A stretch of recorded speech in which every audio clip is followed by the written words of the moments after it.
Hi hello welcome to life with ഒട്ടും. ഞാൻ Malavika, currently അയർലൻഡിൽ വർക്ക് ചെയ്യുന്നു.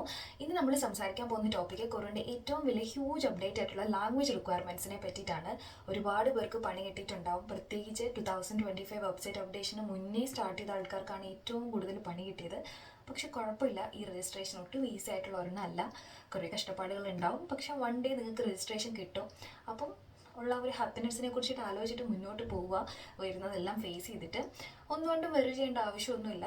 ഒരു നോർമൽ ആയിട്ടുള്ള ഒരു കാര്യമാണ് ലാംഗ്വേജ് റിക്വയർമെൻറ്റ്സ് ചോദിക്കുക എന്നുള്ളത്. ഒരിക്കലും അത് പാസ്സായതുകൊണ്ടോ അത് എഴുതിയത് കൊണ്ടിട്ടോ നിങ്ങൾക്കൊന്നും മോശമായിട്ട് വരാനില്ല. ആ പ്രൊഫഷനെ പറ്റിയിട്ട് നമുക്ക് എന്താ പറയുക, നമുക്കറിയുന്ന കാര്യങ്ങൾ പേഷ്യൻസിലോട്ട് എത്തിക്കാൻ നമുക്ക് ലാംഗ്വേജ് ഒരു മാൻഡേറ്ററി ആയിട്ടുള്ള റിക്വയർമെൻറ്റ് തന്നെയാണ്. അത് ശരിക്കും കുറേ പണ്ടേ കൊണ്ടുവരേണ്ടതായിരുന്നു. ഇപ്പോൾ കുറച്ച് ലേറ്റ് ആയെന്ന് മാത്രമേ ഉള്ളൂ. ബാക്കി എല്ലാ രജിസ്ട്രേഷനും ഓൾറെഡി ഇത് മാൻഡേറ്ററി ആയിട്ടുള്ള ഒരു കാര്യമാണ്. സോ നിങ്ങൾ ഏത് പ്രൊഫഷനും ആയിക്കോട്ടെ, കൊറിയൻ അണ്ടറിൽ വരുന്നതാണെന്നുണ്ടെങ്കിൽ നിങ്ങളുടെ പ്രൊഫഷനെ പറ്റിയിട്ട് ഞാൻ ഈ വീഡിയോയിൽ മെൻഷൻ ചെയ്തിട്ടുണ്ടാവും. ഓരോ പ്രൊഫഷനും കൊറു പറയുന്ന ലാംഗ്വേജ് റിക്വയർമെൻറ്റ്സ് ഡിഫറെൻ്റ് ആണ് കേട്ടോ. സോ ഓരോ പ്രൊഫഷനെ പറ്റിയിട്ട് ഞാൻ സംസാരിക്കുന്നുണ്ട്. So let's get in to the video. So first question വന്നിട്ട്, കൊറു രജിസ്ട്രേഷൻ ഇപ്പോൾ ചെയ്തുകൊണ്ടിരിക്കുന്ന ആൾക്കാർ ഈ ലാംഗ്വേജ് അപ്ഡേഷൻ ബാധിക്കുമോ, അവർ ഈ പരീക്ഷ എഴുതണോ എന്നുള്ളതാണ്.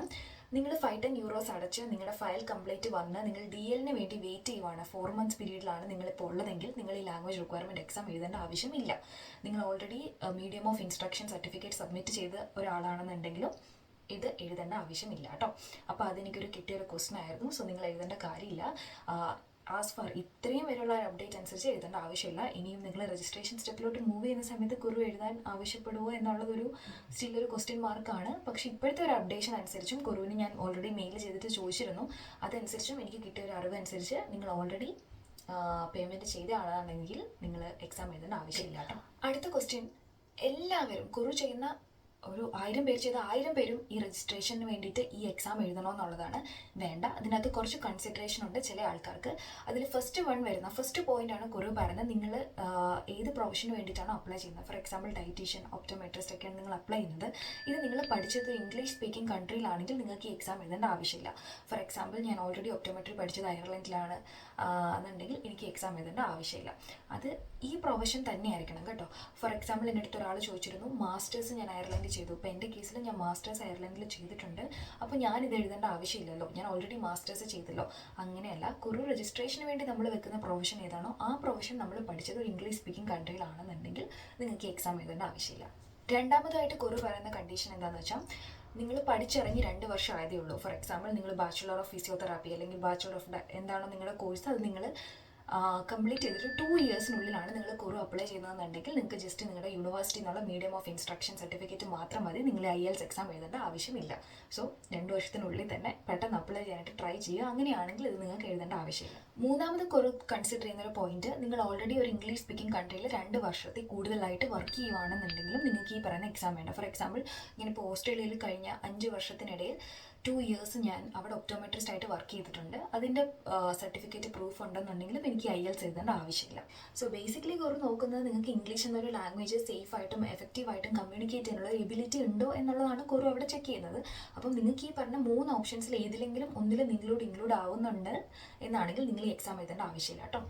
ഇനി ഏതൊക്കെ ഇംഗ്ലീഷ് ലാംഗ്വേജ് ടെസ്റ്റുകളാണ് കുറി അക്സെപ്റ്റ് ചെയ്യുന്നത്? കുറി മെയിനായിട്ട് അക്സെപ്റ്റ് ചെയ്യുന്നത് 3 എണ്ണമാണ്. ഫസ്റ്റ് വൺ OET, രണ്ടാമത് IELTS, third one CAE. CAE means Cambridge certificate in advanced English എന്നാണ്. അധികം നമ്മൾ കേൾക്കാത്തൊരു എക്സാമാണ്. പക്ഷേ ഇത് 3 എണ്ണമാണ് കുറി മെയിനായിട്ട് നിങ്ങൾ ഇംഗ്ലീഷ് ലാംഗ്വേജ് ടെസ്റ്റിലേക്ക് അക്സെപ്റ്റ് ചെയ്യുന്നത്. ഓരോ പ്രൊഫഷൻ്റെ റിക്വയർമെൻറ്റ്സ് ഡിഫറെൻ്റ് ആണ് കേട്ടോ.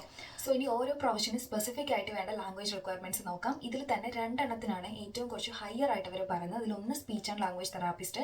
ബിക്കോസ് നിങ്ങൾ പഠിപ്പിക്കുന്നത് ഒരു ലാംഗ്വേജ് റിലേറ്റഡ് കാര്യമായതുകൊണ്ട് നിങ്ങൾക്ക് ഗ്രാമാറ്റിക്കൽ യൂസും എല്ലാം വളരെ കറക്റ്റായിട്ട് അറിഞ്ഞിരിക്കണം. അതുകൊണ്ട് തന്നെ നിങ്ങളുടെ സ്റ്റാൻഡേർഡ് കുറച്ച് ഹൈ ആയിട്ടാണ് സെറ്റ് ചെയ്തിരിക്കുന്നത്. Second one radiographers. അതിൽ പറയുന്നത് ഒരുപാട് സേഫ്റ്റി കൺസേൺസ് ഉള്ള ഒരു പ്രൊഫഷൻ ആയതുകൊണ്ടാണ് ലാംഗ്വേജ് വളരെ മാൻഡേറ്ററി ആയിട്ട് പറയുന്നത്. ഈ 2 പ്രൊഫഷനും ഒരു സ്പെസിഫിക് ലാംഗ്വേജ് റിക്വയർമെൻറ്റ്സ് പറയുന്നുണ്ട്. ബാക്കി ഇൻക്ലൂഡ് ചെയ്തിട്ടുള്ള 8 പ്രൊഫഷൻസ് ഉണ്ട്. ബാക്കി 8 പേർക്കും ഒരെണ്ണം തന്നെയാണ്, സെയിം തന്നെയാണ് എല്ലാവർക്കും ആപ്ലിക്കബിൾ ആകുന്നത്.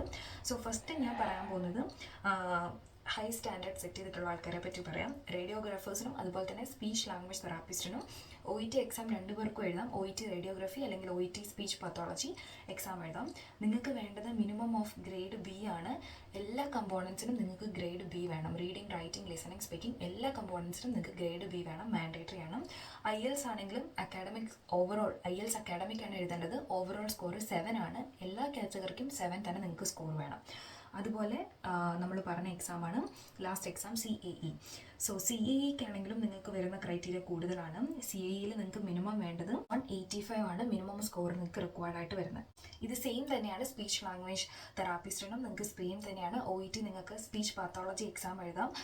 മിനിമം സ്കോർ നേരത്തെ പറഞ്ഞ പോലെ തന്നെ ഗ്രേഡ് B ആണ് നിങ്ങൾക്ക് വേണ്ടത്. IELTSന് ഓവറോൾ സ്കോർ നിങ്ങൾക്ക് കുറച്ചും കൂടെ ഹൈ ആണ്. സ്പീച്ച് ലാംഗ്വേജ് തെറാപ്പിസ്റ്റിന് സ്കോർ 8 വേണം. അതുപോലെ തന്നെ ഒരു എലമെൻറ്റിനും 7.5 താഴെ പോകാനായിട്ട് പാടില്ല. ഇനി നമ്മുടെ ലാസ്റ്റ് പറഞ്ഞ എക്സാമിനാണെങ്കിൽ മിനിമം സ്കോർ നിങ്ങൾക്ക് വേണ്ടത് 185 ആണ് കേട്ടോ. ഇനി റിമൈനിങ് ആയിട്ട് വരുന്ന പ്രൊഫഷൻസ്, അതായത് social care workers, social workers, dietician, physiotherapist, occupational therapist, optical RB, medical scientist, podiatrist, social care workers ഇവർക്കെല്ലാം സെയിം റിക്വയർമെൻറ്റ്സ് ആണ് വരുന്നത്. ഇതിൽ സെയിം ചില പ്രൊഫഷൻസിലൊക്കെ OET എക്സാംസ് അവൈലബിൾ ആണ്. അവർക്ക് OET എക്സാംസ് എഴുതാം. അങ്ങനെ OET എക്സാം നിങ്ങളുടെ പ്രൊഫഷൻ ഉണ്ടെങ്കിൽ നിങ്ങൾക്ക് വേണ്ട ഒരു മിനിമം സ്കോർ എന്ന് പറയുന്നത് ഗ്രേഡ് B ആണ് ഓവറോൾ. അതുപോലെ തന്നെ ഏതെങ്കിലും ഒരു പർട്ടിക്കുലർ കാറ്റഗറിക്ക് ഗ്രേഡ് C+ ആയാലും കുഴപ്പമില്ല. ഓവറോൾ ഗ്രേഡ് B വേണം. അതുപോലെ IELTS അക്കാഡമിക്കിന് അവർ നിങ്ങൾക്ക് പറയുന്ന റിക്വയർമെൻറ്റ് ഓവറോൾ സ്കോർ 7 വേണം. ഒരു എലമെൻറ്റിനും 6.5 താഴെ പോകാനായിട്ട് പാടില്ല. സോ ഇനി നമ്മുടെ ലാസ്റ്റ് എക്സാമാണ് നമ്മൾ പറഞ്ഞ Cambridge certificate in advanced English CAE. ഈ എക്സാമാണ് നിങ്ങൾ എഴുതുന്നതെന്നുണ്ടെങ്കിൽ ഗ്രേഡ് C ആണ് മിനിമം ലാംഗ്വേജ് റിക്വയർമെൻറ്റ്സ് ആയിട്ട് നിങ്ങൾക്ക് വേണ്ടി വരിക. OET ഉള്ളവർക്കെല്ലാം OET എഴുതാം. OET ആണ് കമ്പാരിറ്റീവ്ലി കുറച്ചും കൂടെ ഈസി ആയിട്ടുള്ള ഒരു സ്റ്റെപ്പ് വരുന്നത്. അത് മാത്രമല്ല OET എഴുതുന്നതുകൊണ്ടുള്ള ഒരു അഡ്വാൻറ്റേജ് എന്ന് പറയുന്നത് അതിൽ നിങ്ങൾക്ക് കൂടുതൽ നിങ്ങളുടെ പ്രൊഫഷൻ സ്പെസിഫിക് ആയിട്ടായിരിക്കും റെഫറൽസ് എഴുതാൻ, അല്ലെങ്കിൽ പേഷ്യൻറ്റുമായിട്ടുള്ളൊരു റോൾ പ്ലേ ചെയ്യാൻ. ഇതെല്ലാം നിങ്ങളുടെ വൺസ് നിങ്ങൾ ഈ പ്രൊഫഷൻ ഈ കൺട്രിയിൽ പ്രാക്ടീസ് ചെയ്യാൻ സ്റ്റാർട്ട് ചെയ്യുമ്പോൾ നിങ്ങളെ ഹെൽപ്പ് ചെയ്യുന്ന കാര്യങ്ങളാണ്. അതുകൊണ്ട് ഞാൻ നിങ്ങളുടെ അടുത്ത് OET എഴുതാനാണ് സജസ്റ്റ് ചെയ്യുന്നത്. ഇനി അതല്ല IELTSO അതല്ലെങ്കിൽ CAEയോ എക്സാമോ നിങ്ങൾക്ക് പ്രിഫറബിൾ ആണ്. ഇത് 3 എക്സാം ആണെങ്കിലും കുറവ് അക്സെപ്റ്റ് ചെയ്യുന്നതാണ് കേട്ടോ. അതുപോലെ തന്നെ ഇതിൻ്റെ വാലിഡിറ്റി നിങ്ങൾ ഈ എക്സാം കഴിഞ്ഞ ലാസ്റ്റ് 2 ഇയേഴ്സിനുള്ളിൽ ഈ എക്സാം എഴുതിയിരിക്കണം. 2 ഇയേഴ്സിന് മുന്നേ എഴുതിയിട്ടുള്ള എക്സാം ഒന്നും വാലിഡ് അല്ല കേട്ടോ.